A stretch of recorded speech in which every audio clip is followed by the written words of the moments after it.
मनसे अध्यक्ष राज ठाकरेंनी सोलापूरच्या दौऱ्यात केलेलं हे वक्तव्य. मी तुम्हाला सांगतो, या महाराष्ट्रामध्ये सगळ्या गोष्टी इतक्या मुबलक प्रमाणामध्ये आहेत की या महाराष्ट्रामध्ये आरक्षणाची गरजच नाही. मी तुम्हाला सांगतो, या महाराष्ट्रामध्ये सगळ्या गोष्टी इतक्या मुबलक प्रमाणामध्ये आहेत की या महाराष्ट्रामध्ये आरक्षणाची गरजच नाही.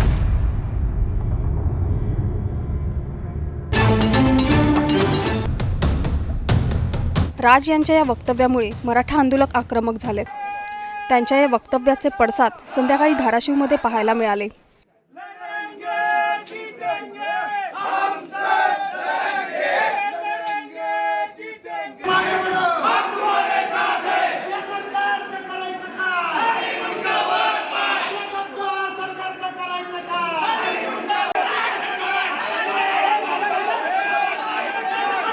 राज ठाकरे ज्या हॉटेलमध्ये मुक्कामासाठी थांबले होते त्या हॉटेलमध्ये मराठा आंदोलक घुसले आणि त्यांनी हॉटेलची लॉबी घोषणांनी अक्षरशः दणाणून सोडली.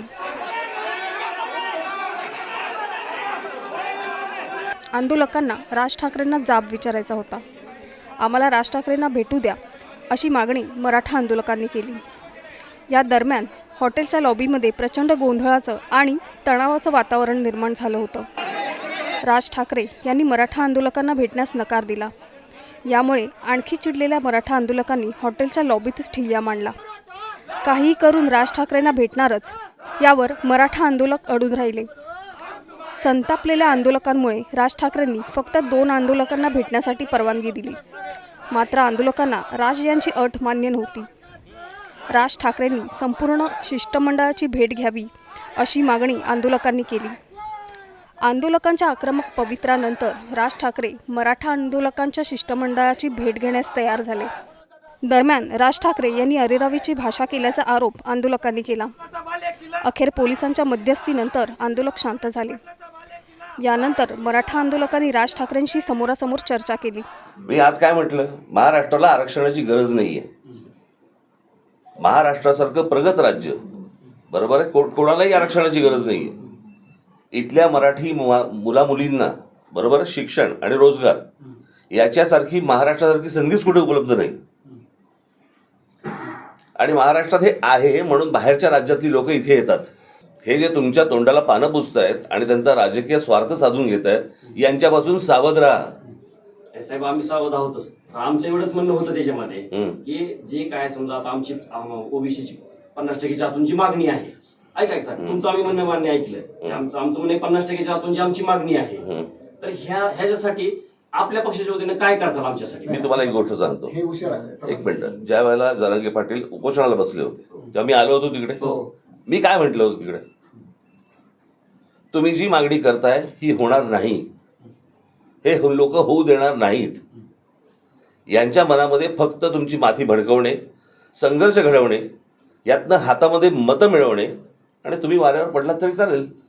मी तुम्हाला सांगतो, महाराष्ट्रात कोणालाही आरक्षणाची गरज लागणार नाही.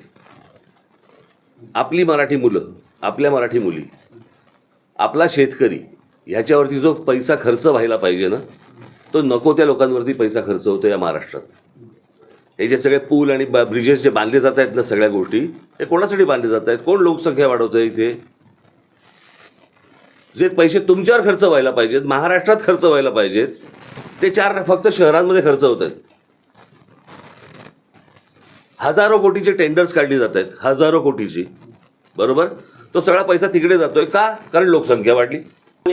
च्या परिस्थितीमध्ये ही सगळी मंडळी तुम्हाला तुमचा फक्त वापर करून घेतील. नाही, मी तुम्हाला आत्ता सांगतोय, हे पुढचे 3.5 महिने ना, आम्ही 3.5 महिन्याची वेळ येऊ देणार नाही. ऐकून घ्या, ही 3.5 हे पुढचे 3.5 महिने आहेत ना.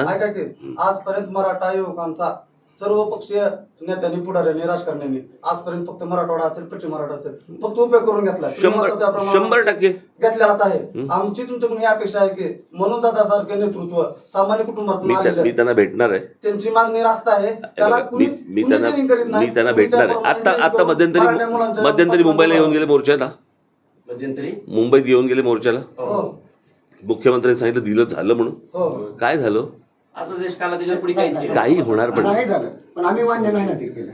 मी तुम्हाला आम्ही नाही मान्य केलं. अहो त्याच्या अगोदरचं मी जेव्हा येत होते ना जरांगे पाटील मुंबई, मी तुम्हाला जे असेल ते तोंडावर सांगणार, बरं.